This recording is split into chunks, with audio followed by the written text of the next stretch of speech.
사람 인생 어떻게 될지 모른다더니 그게 딱 저를 보고 하는 말 같아요. 제가 세상에서 가장 사랑하는 남편을 만나기 전 저는 프랜차이즈 식당에서 일을 했어요. 저는 당시 매니저였고 그때 일하던 알바생 중 한 명이 바로 지금의 제 남편입니다. 저보다 3살 연하의 동생이었지만 성실하고 친누나 같다며 잘 따르던 남편을 평소에 좋게 보았습니다. 그때 사장님이 제게 매장을 거의 맡기다시피 해서 실질적인 관리는 제가 다 했어요. 그때 제가 일을 꼼꼼히 잘한다며 저를 엄청 이뻐해 주셨거든요. 어느 정도였냐면 옆 동네에 지점을 하나 더 내려고 하는데 거기 저를 점장으로 앉히려고 했어요. 아마 그때 점장으로 갔었으면 저 혼자 먹고 사는데 지장은 없지 않았을까 싶어요. 왜냐면 그때 낸 지점도 장사가 잘 되어서 3호점을 내내 만회했었거든요. 사장님이 그때 낸 조건이 2년만 2호점 관리해주면 2년 후에는 월급 말고도 수익의 20%를 더 준다는 파격적인 조건을 제시해 주었어요. 당연히 저는 기쁘게 그 제안에 응했고 2호점 내길 기다리면서 열심히 일했습니다. 하지만 남편과 연애하면서 생각이 바뀌었습니다. 남편은 법학과 다니던 학생이었는데 소위 노는 것도 좋아하면서 공부도 잘하는 그런 과였나 봐요. 남편의 집은 중산층이었고요. 그에 비해 저는 집이 너무 어려워 중학교 졸업장만 따고 고등학교 학력은 검정고시로 땄습니다. 그래서 남편에게 더 끌렸는지 몰라요. 시부모님은 소위 부동산으로 졸부된 집이었어요. 조상한테 물려받은 땅값이 크게 올라 하루아침에 벼락부자 된 케이스였어요. 그래서인지 제가 생각하는 부자로서의 여유나 이런 건 하나도 안 느껴지는 그런 분들이었어요. 어딜 가도 식당 가서 맛없다면서 타박하고 돈 최대한 안 내려는 진짜 진상 중에 진상? 이게 더 맞는 표현이네요. 남편은 부모님이 없이 살 때 무시당한 한이 있어 그런 거라고 이해해달라 할 정도니 말 다 했죠 뭐. 이것도 이거지만 남편 밑에 시누이 2명도 완전 스펙타클한 사람들입니다. 진짜 이 집에서 정상적인 게 남편 하나예요. 시누이들도 머리에 든 거 없으면서 시누이 갑질은 다 하려고 하고 한 달도 못 채우고 만나는 남자들이 바뀌는 게 일상이었죠. 돈 벌 생각은 안 하고 오로지 부모님 돈으로 명품 사는 데만 혈안이 되어 있었죠. 너무 씀씀이가 커 시부모들이 돈을 안 주자 몰래 카드 대출받고 정신 못 차린 종자들입니다. 만약 다시 시간을 돌린다면 이 집 사람들과의 인연이 징글징글해 남편과 절대 결혼을 하지는 않았을 거예요. 남편과 데이트하고 우리 집에 데려다 줬다가 쓰레기 버리러 나온 우리 엄마와 마주쳐서 얼떨결에 아빠 엄마한테 인사하게 된 게 첫 인사였어요. 그때부터 남편 생일 때마다 옷 사다 입혀 생일상 차려줘 사위 대접하기 시작했고요. 저도 남편 시어머니 시아버지 생신 때마다 잊지 않고 용돈 30만 원씩 드렸습니다. 뭘 바라고 한 건 아니지만 고맙게 잘 썼다는 전화 한 번 없는 거 있죠? 분명 남편이 잘 전해줬다고 했는데 말이죠. 남편과 결혼을 하기로 결심하고 인사를 드리러 가는 날이었어요. 전날부터 남편 표정이 좋지 않았어요. 보통 분들이 아니라며 반대가 심할 수도 있고 무슨 말 들을지 몰라도 흘려듣고 자기만 믿고 따라와 달라고요. 남편의 부탁에 보통 성격의 분들은 아닐 거라 생각했습니다. 어느 정도 예상은 하고 갔지만 제가 받은 충격은 진짜 상상을 벗어난 정도였어요. 자기네 아들 검사되면 명문가 자제랑 결혼시켜 가문을 일으켜 세우려고 했는데 학력도 집안도 모자란 제가 들어오면 조상님께 죄를 짓는 거라느니 평생 한이 된다는 말들을 제 면전에서 대놓고 하는 거 있죠? 남편 하나 보고 간신히 참아내고 그렇게 그날이 지나갔습니다. 며칠 안 지나서 시어머님이 남편 모르게 따로 집으로 오라고 하더군요. 그것도 저 혼자요. 갔더니 시부, 시누이 둘까지 다 저를 기다리고 있더라고요. 시어머니가 차 한 잔 주지 않고 말을 바로 하더라고요. 학교는 검정고시라고? 아휴, 진짜 너는 양심이 있니? 니네 부모는 도대체 뭘 했길래 딸을 검정고시로 간신히 졸업시킨 거니? 아무리 그래도 그렇지 요즘 세상에 대학은 기본 아니니? 옆에 있는 시누이들도 양심이 없네 마네. 옳게 덕은 물 건너 간 거라느니 염치 없다면서 나를 대놓고 웃으면서 깔보는데 어이가 없었습니다. 남편한테 들어 시누이들이 학력으로 내세울 수 없는 사람들이란 걸 잘 알고 있었거든요. 듣기로는 시누이들도 실업계 나온 날라리들로 고등학교 때 사고쳐서 잘릴 뻔한 게 한두 번이 아니라고 들었어요. 저기 기분 나쁘게 듣지 말고 잘 들어. 우리 집 이 정도 사는 집이야. 니네 집에 우리랑 사돈 맺기엔 부담스럽지 않겠니? 그리고 우리 민식이 사시만 패스하면 대기업 집안이랑 결혼시키려고 준비 다 했는데 다시 좀 생각해줄 수 없니? 아니면 니네 집에 좀 빽이 있거나 돈이 있는 거니? 너 하는 일이 뭐라고? 고작 식당 매니저? 이번에 내가 든 개모임에 국회의원 사모님 있는데 거기 딸 정도는 돼야지. 기가 막히네 정말. 입이 있으면 말 좀 해봐. 전 살면서 그날처럼 치욕적인 적이 없었어요. 아버지가 실직하고 사고로 일을 못하면서 엄마가 식당일 나가면서 생계를 간신히 유지를 할 정도로 어려웠어요. 저는 제 남동생을 위해 중학교 졸업만 하고 고등학교 진학하지 않고 바로 생계전선에 뛰어들었습니다. 그때 학업에 대한 모든 꿈들을 접고 가족들을 위해 살려고 다짐을 했었거든요. 나중에 엄마가 딸내미 고등학교 졸업 못 시켜서 평생 한이 될 것 같다며 학교 다녔으면 한다고 애원하시더라고요. 학교 대신 검정고시로 고등학교 졸업장을 따기로 했어요. 그리고 저는 바로 식당 일을 하게 된 거였고요. 중학교 시절 과학고를 목표할 정도로 전교에서 10위 안에 들 정도로 공부도 곧잘 했었어요. 당시 학업을 포기하면서 아쉬운 마음은 있었지만 그렇다고 내가 이렇게 살아온 것에 대해 한 번도 부끄럽거나 후회가 된 적은 없었어요. 왜냐면 제가 그때 일을 해서 집에 어느 정도 보탬이 되었기에 동생이 학교를 무사히 마쳤으니까요. 여지껏 살면서 머리가 멍청하다는 생각은 한 번도 안 들었는데 그날 막대 먹은 시댁 식구 앞에서 아무 말도 못하는 내 자신이 그렇게 멍청하고 한심할 수가 없는 거 있죠? 이런 꼴 당할 줄 알았으면 어떻게든 대학교 졸업했을걸 이 생각까지 들더라고요. 전 그렇게 갖은 굴욕과 모진 박대를 당하면서 남편과 결혼을 했습니다. 결혼하고 나서도 시댁 식구의 막대 먹은 갑질은 계속되었어요. 이렇게 사람을 괴롭히고 싫어할 거였으면 결혼이나 시키지 말지. 도대체 무슨 생각인지 모르겠어요. 시댁에서 시집살이 하면서 친정에도 자주 못 갔고 설 추석에나 간신히 친정에 가서 밥 한 끼만 먹고 바로 와야 했고요. 오죽했으면 딸내미 보고 싶어서 동네 카페에서 커피 한 잔 마시고 가는 부모님을 배웅하는데 마음이 찢어질 듯 아팠어요. 마음 같아서는 당장 시댁에서 나오고 싶었죠. 하지만 우리 부부 형편에 따로 독립하기엔 여러모로 어려웠어요. 저는 결혼하면서 모았던 돈은 부모님께 드리고 왔어요. 원래는 남편과 결혼하지 않았다면 식당 차리려던 돈인데 부모님 노후에 편하게 보내라고 드리고 왔어요. 남편도 고시 준비하느라 경제적인 수입이 없다 보니 시댁에 들어가서 사는 게 여러모로 맞았어요. 저만 고생하면 남편이 고시 준비에 집중할 수 있었으니까요. 남편의 미래를 대신해 시댁에 들어가 저는 그렇게 식모살이를 하게 되었습니다. 이왕 들어가야 한다면 마음 제대로 붙이고 성심성의껏 시부모 모시면 마음 열어주지 않을까 이렇게 생각하고 들어갔어요. 그런데 가장 큰 복병은 시아버지였어요. 어렸을 때 못 배운 것에 대한 한이 많았던 건 시아버지도 마찬가지였어요. 며느리는 최소 석사, 박사학위 가진 며느리를 드리고 싶었는데 검정고시 출신인 내가 성에 차지 않겠죠. 나를 완전 투명인간 취급하고요. 가끔 화장실에서 볼일을 보는데 문을 벌컥 열고 와서 양치질을 하시는데 당황스럽고 수치심이 들더라고요. 아직도 그때 시아버지가 저한테 한 그 말이 잊혀지지 않아요. 꼴의 여자라고.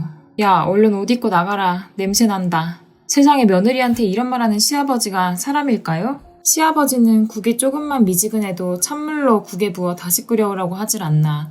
물이 안 시원하다면서 바닥에 쏟질 않나. 진짜 악질 중에 악질이었어요. 그럴 때마다 시누이랑 시어머니는 코웃음 치고 난리도 아니었고요. 시누이들은 성형에서 돈 많은 남자께서 팔 잡히려는 철부지 아가씨들이었어요. 둘이 연년생으로 완전 똑같아요. 둘 다 홍기가 차고서도 아직까지 한 달에 한 번씩 서로 자기 옷 맘대로 입었네 하면서 머리끄댕이 잡고 싸우는 인간들이었어요. 결혼하고 1년쯤 지나 임신을 하고 부쩍 배가 나오기 시작하고 몸이 무거워지자 집안일이 힘에 부치더라고요. 그런데도 임산부 며느리를 한시도 가만히 냅두지 않는 시아버지 시어머니였어요. 무리해서인지 빈혈도 심하고 입덧도 심해 잘 먹지도 못했고요. 그런데 어느 날 시어머니가 기가 차고 말이 안 나올 정도로 황당한 심부름을 시키는 거예요. 계모임에 시누이 시집 보내려고 잘 보여야 하는 사모님이 있나 봐요. 그 사모님 집에 일하는 아줌마가 급한 일이 생겨서 혼자 청소한다는데 저보고 가서 하루만 파출부 노릇을 해오라는 거였어요. 이게 말이 되나요? 저한테 하는 말이 그 집에게 잘 보여야 네 시누이가 이쁨 받지 않겠니? 하면서 시누이 데리고 같이 갔다 오라는 거였어요. 언니, 나 좀 도와줘요. 내가 빨리 나가야 언니도 좀 편해지잖아요. 지가 아쉬울 때만 언니라 하면서 살랑살랑 꼬리 흔드네요. 세상에나 시누이나 시어머니나 이게 사람 뱃속에서 나온 인간인 건지 궁금했어요. 어떻게 자기 아들이자 오빠의 아이를 가진 몸이 무거운 임산부한테 남의 집 파출부라니. 제가 너무 빈혈이 심해 못한다고 하니 둘이서 그럼 그렇지 하면서 혀를 찢찢 차는 거 있죠? 30분 동안 저를 세워놓고 잔소리를 하는데 들어주는 것도 너무 힘들고 이 집에 있는 것보다 그 집에 가 있는 게 정신적으로 더 나을 것 같아 무거운 몸 이끌고 갔다 왔습니다. 그 집 가서도 시누이는 거기 사모님 옆에 붙어서 쫄래쫄래 아양만 부리고 오고 굳은 일은 다 제가 하고 왔어요. 사모님 앞에선 저를 아껴주는 척 땀 닦아주고 열심히 일하는 척 하다가 안 보이면 일을 다 맡기고 그 집 아들이랑 카톡질 하기에 바빴어요. 그렇게 그 집 파출부 노릇 해주고 다음날 녹초가 되었어요. 몸이 성할 수가 있을까요? 하루 종일 남의 집 청소 거들어주고 와서 시댁 저녁 밥상에 빨래까지 다 했는데 안 나면 그게 더 이상하죠. 다음날 피로가 쌓이면서 빈혈도 심해지고 컨디션이 너무 안 좋아서 몸을 가누지 못하고 있는데 갑자기 시누이가 방문을 열고 오더니 당연스럽게 심부름을 시키는 거 있죠? 저녁에 그 집 사모님이랑 남친이 올 거라고 밥상 거하게 차리라는 거예요. 음식 메뉴 다 적어놨다면서 10가지가 넘는 종이를 내밀면서요. 제가 지금 몸이 너무 안 좋으니 배달 음식으로 좀 대신하면 안 되냐고 하니까 거실에서 제 얘기를 들을 시어머니가 방으로 뛰어오더니 제 뺨을 때리더라고요. 손님한테 배달 음식이라니? 못 배워 먹은 년. 저도 참다 못해서 임산부한테 뭐 하는 거냐고 소리를 쳤어요. 그랬더니 거실에 있던 시아버지가 혀를 ጭጭ 차는 소리가 제 가슴에 내리꽂히더라고요. 누가 못 배워먹은 검정고시 출신 티를 꼭 내고 싶냐며 비아냥거리면서요. 저는 그날 남편이 퇴근하기 전까지 방에서 한 발자국도 안 나갔어요. 스트레스로 빈혈도 오고 갈증도 심하게 났는데 안 나갔어요. 저녁 시간에 손님들 와서 갈 때까지 임신한 며느리가 밥도 안 먹고 방에 가만히 있는데도 말이죠. 남편은 제가 이런 상황인지 모르고 도서관에서 공부하고 밤늦게 들어왔고요. 그렇게 잠이 들었던 것 같아요. 일어나 보니 응급실에 있었고 옆에서 남편 혼자서 울고 있더라고요. 주위를 아무리 둘러봐도 남편뿐이었어요. 응급실에 실려오는데도 시댁 식구 아무도 옆에 없었던 거예요. 그때 이 집 떠날 때가 되었다고 생각되었어요. 의사 선생님이 산모를 저 지경이 되도록 뭐 했냐고 남편을 꾸짖었고 남편이 나한테 뭐 했냐고 도대체 몸을 이렇게 혹사시켰냐고 묻더라고요. 동생들이랑 어머니한테 일 시키지 뭐 한 거냐면서요. 공부하는데 방해될까봐 내색을 안 했다지만 이 사람 정말로 눈치가 없네요. 그런 남편에게 서운하기도 하고 이런 제 꼴이 서럽기도 해서 눈물을 쏟아냈습니다. 그리고 그동안 있었던 모든 일을 다 털어냈어요. 남편이 엄청 얼굴이 시뻘개지도록 화를 내더라고요. 전화해서 어떻게 집사람한테 뭐 하는 짓이냐고 낮은 목소리로 얘기하는데 소리치는 것보다 더 무섭게 느껴질 정도였어요. 평소 부모님이 저를 탐탁지 않아 하는 건 알았는데 이 정도였을 줄은 몰랐다며 미안하다며 사과를 하네요. 이혼할까 생각이 들 정도로 힘들었지만 솔직히 남편이 무슨 죄냐 싶더라고요. 무엇보다 이제 좀 있음 태어날 내 뱃속에 있는 아이의 아빠인데 남편과 헤어지지 않으려면 결심을 해야겠다고 생각이 들더라고요. 남편에게 나 좀 살려달라고 울면서 애원을 했고 그렇게 남편과 우리 친정으로 들어왔어요. 아들이 태어났고 이후로 시댁과 연락을 끊었습니다. 그동안 제가 힘들게 지낸 걸 아신 엄마 아빠도 화내면서 그 집이랑은 더 이상 상종하지 말라고 하셨어요. 아이 낳고 부모님이 손자 먹여 살리겠다고 더욱 일을 하시는데 딸로서 마음이 아프더라고요. 아이의 우리 부부까지 입이 3개나 늘었으니 엄청 부담이 되었을 텐데도 말이죠. 그렇게 3달 정도 머물렀던 것 같아요. 노년에 고생하는 부모님에게 더 이상 짐이 되고 싶지 않아 남편에게 얘기해 친정집 근처 원룸을 하나 구해서 나오기로 했어요. 남편도 고시 준비 안 하고 직장을 알아봤어요. 저는 그동안 한 게 있는데 좀 더 해보자고 했지만 남편이 고개 저으며 결심했다네요. 자기는 고시 체질이 아니라면서요. 이제라도 남편 노릇한다는데 고마우면서도 한편으론 마음이 아팠습니다. 저도 엄마에게 일 나가지 말고 애 좀 봐달라고 부탁을 했어요. 아이 분유값이라도 벌고자 결혼 전에 일했던 식당을 다시 나갔습니다. 남편은 아는 형 소개로 운수업을 하고 제가 식당 일을 하면서 맞벌이하니 어느 정도 생활이 되었어요. 일을 시작하니 예전에 접었던 요식업에 대한 꿈이 다시 생기더라고요. 결혼하기 전에 부모님께 쓰라고 드린 돈이었는데 부모님이 저한테 다시 주시더라고요. 하고 싶은 거 있으면 거기에다가 쓰라면서요. 그 돈으로 식당을 차려볼 생각에 여기저기 알아볼 때였어요. 그때 사장님이 저에게 놀라운 제안을 해주시는 거예요.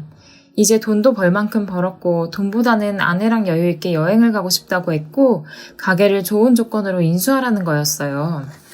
1호점은 아들 물려주고 2호점은 나한테 권리금 안 받고 자기네 오픈했을 때의 가격으로 쳐서 넘기겠다는 거예요. 권리금도 안 받고 대충 저희가 시세로 따져보니 2억가량 덜 받는 거 있죠? 저는 궁금했어요. 예전부터 저한테 왜 이렇게 잘해주나 싶었거든요. 사장님이 그동안 저한테 얘기 못했던 걸 들려주는 거예요. 처음 저를 볼 때마다 고등학교 때 바다에 놀러 갔다가 사고서 당한 딸 생각나서 정이 갔다는 거예요. 내심 아들이랑 결혼시켜서 며느리 보고 싶었는데 지금 남편이랑 결혼해서 많이 아쉬웠다면서요. 그러면서 딸처럼 한 번만 안아보면 안 되겠냐 해서 흔쾌히 그러라고 했어요. 세상에 이렇게 고맙고 은혜로운 분이 계실까요? 저는 감사하고 받은 게 너무 커서 그럼 아버지 하나 더 생겼다 칠 테니 딸처럼 대해달라고요. 그리고 너무 좋은 조건으로 주시는 것도 감사하지만 제 마음 편하게 해달라고 다시 정중히 부탁을 드렸어요. 이것저것 안 받는 대신 앞으로 매달 나는 순수익의 20%를 3년 동안 드리기로요. 그때 가게는 프랜차이즈 계약 기간이 종료 시점이라 재연장을 하냐 마냐였는데 저희는 연장 안 하고 독자적으로 하기로 했어요. 엄마 음식 솜씨와 내가 예전부터 해보고 싶었던 레시피로 메뉴를 개발했고요. 다행히 장사가 더 잘 되면서 2년 만에 옆 동네에 2호점 내게 되었어요. 직영점으로 엄마가 거기서 관리하고 제가 1호점 하면서 우리 집도 돈 걱정은 안 할 수 있겠다는 생각이 들 정도로 수익이 났어요. 대출이 꼈지만 2년 만에 신축 아파트 38평대 사고 부모님 오래된 집 리모델링 해주고 차도 하나 살 정도였어요. 그렇게 하고도 돈이 남아 저축까지 했고요. 5년을 악착같이 일을 했습니다. 그렇게 열심히 확장해서 3호점까지 직영점 내고 다른 동네에서 우리 레시피로 가게 내고 싶다고 해서 5호점까지 계약 마친 상태예요. 식당 일이 잘 되자 남편도 운송업 하던 거 접고 식당 일 도와주고 있고요. 어느 날 남편이 내게 오더니 시댁 소식을 들려주더라고요. 둘째 시누이 결혼시키겠다고 빚내서 건물 하나 샀는데 사기꾼에 놀아나서 그 많은 재산 빈털터리 내고 집 하나 남은 상태라는 거예요. 그리고 이번에 첫째 시누이가 고등학교 동창생 하나랑 사고를 쳐서 지금 급하게 결혼하게 되어 집 담보로 대출해서 시집 보내려고 한다는 거예요. 남편은 더 이상 그 집 안 보고 싶다고 단호히 선 긋더라고요. 사실 남편도 시부모님한테 당한 서러움이 깊었거든요. 고시 준비 그만두고 일 다닌다고 하니까 쓰레기, 벌레라면서 호적파라고 가진 욕을 다 들었대요. 검사할 거 아니면 아들 필요 없다고요. 당연히 남편 입장이 이해가 되더라고요. 근데 저는 달랐어요. 그 집에서 그 사람들에게 당한 서러움은요, 평생 안 잊혀져요. 손자 낳은 거 뻔히 알 텐데 한 번도 찾아오지 않고 연락 않는 그 집안 사람들, 벌레만도 못한 것들한테 짓밟히고 억눌렸던 그 세월들 어떻게든 갚아주고 싶었어요. 코를 납작 눌러버리고 싶었어요. 더 재미있었던 게 3호점을 낸 2층짜리 건물을 1년 전에 구입해서 거기에 가게를 낸 거였어요. 거기 2층 미용실에 둘째 시누이가 스텝으로 일을 다니고 있었나 봐요. 남편이 3호점 자리를 둘러보다가 거기 2층 미용실에서 일하는 시누이를 봤다가 그때 시댁 소식을 듣게 되었던 거였어요. 세상에 인연이 이렇게 될 줄이야. 들어보니 결혼한 첫째 시누이 남편이 이번에 조그만 커피숍을 차렸는데 잘 안 되나 봐요. 근데 시누이 남편도 예전에 집에 몇 번 놀러왔던 동창생 중 하나였어요. 그때 진짜 인상이 더러웠고 나를 식모 취급하는 시누이 옆에서 기분 나쁘게 웃던 남자였는데 그 사람이더라고요. 유유상종이라고 같은 것들끼리 사는가 봐요. 웬만하면 돈 자랑 안 하는데 이번에 좀 돈질 좀 해야겠다는 생각이 들었어요. 그 첫째 시누이 남편이 낸 커피숍에서 30m 거리 상가 1층에 자리가 나자마자 바로 커피숍에 계약했어요. 인테리어 들어가고 오픈한 날 가보니 시댁 식구들이 커피 한 잔 시켜놓고 우르르 앉아있더라고요. 가게 CCTV로 이미 보고 있던 저는 그 모습이 참 한심해 보이더라고요. 장사가 잘 되나 염탐하러 온 것 같았어요. 제가 1억 중반대에 포르쉐 타고 내리니까 다들 저를 보는데 통쾌했어요. 시어머니와 시누이 둘이 눈을 동그랗게 뜨고 오더니 이게 웬 차냐고 묻더라고요. 너 식당 일하는 거 들었는데 사장차도 운전해주니? 시어머니가 제 차일 거라고는 생각도 못한 채 막말을 시전하더라고요. 운전을 해주다뇨? 제가 왜 남의 차를 운전해줘요? 이런 차를, 그리고 남한테 함부로 맡기는 줄 알아요? 이런 거 타보셨는지 몰라요. 아버님네 예전 차 해봐야 벤츠 E 시리즈였잖아요. 이거 엄연히 제 차예요. 신뢰하지 마세요. 볼일 끝났으면 입구 막아서지 말고 좀 비켜주시죠. 식당에서 얼마나 번다고 이세니?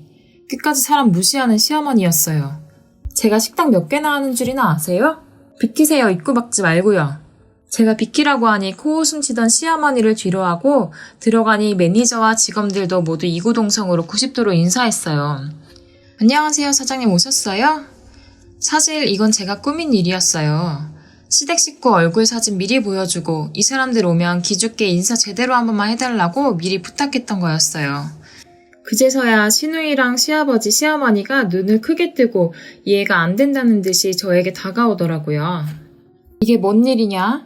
너 식당 일 한다더니 돈 많이 벌었나 보네? 얘야, 너 잘 돼서 너무 기쁘다.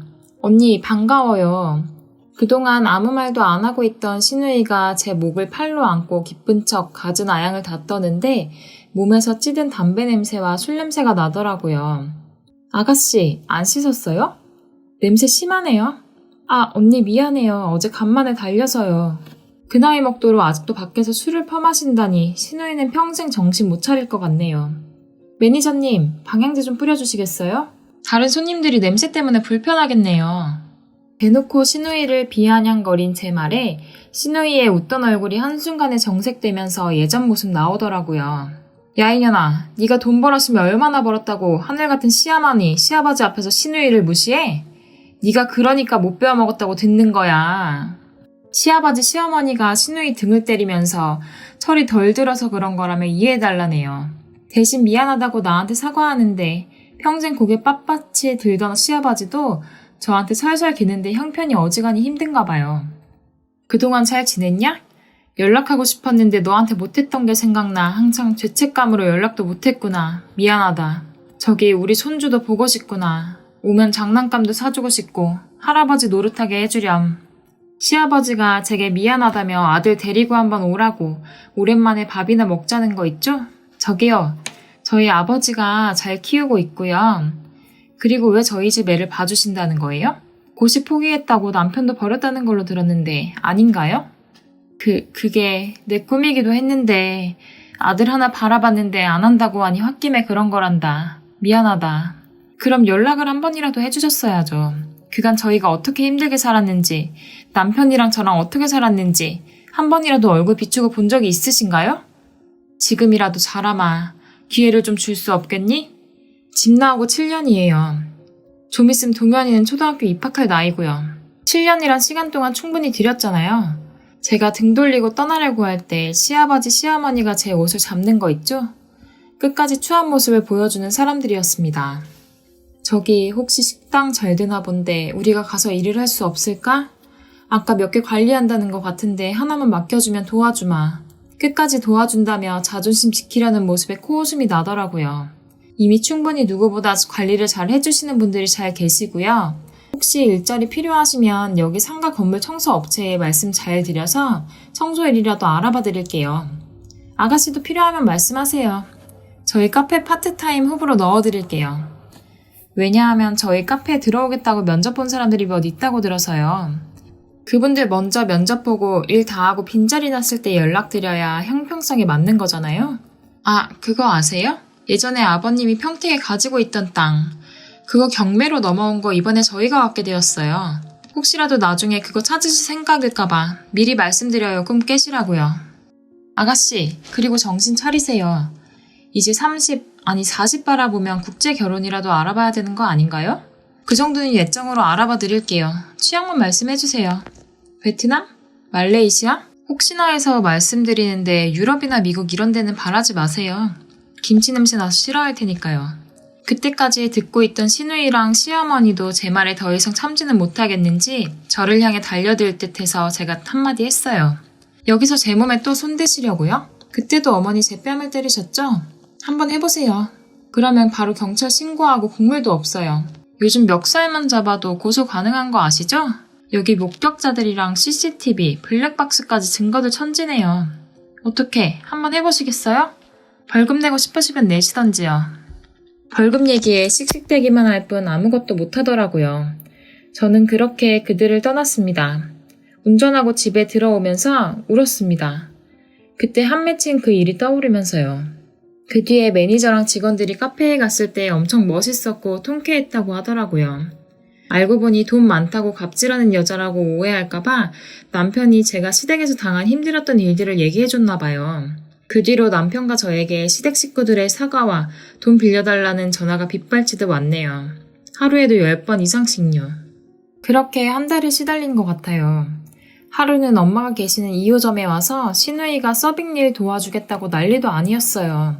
아마 시부모님이 시킨 거겠죠? 어떻게든 남편이랑 제 마음 풀어보려고요. 저랑 남편은 지금도 단호합니다. 한번 도와주면 아마 그들은 더한 것을 바랄 테니까요. 아버지, 엄마가 사람들 안 됐다고 좀 도와주자 해서 저랑 남편이 절대 안 된다고 여러 번 못 박아 놓았어요. 진심으로 뉘우친다는데 그게 뉘우친 걸까요? 집에서 내친 며느리랑 아들 덕보려고 하지 말고 손수 자기네 힘으로 살면서 다시는 우리 가족 앞에 나타나지 않는다면 그때 용서해볼 생각은 있어도 절대 다시는 가족이란 한 울타리를 쓰고 싶지는 않네요.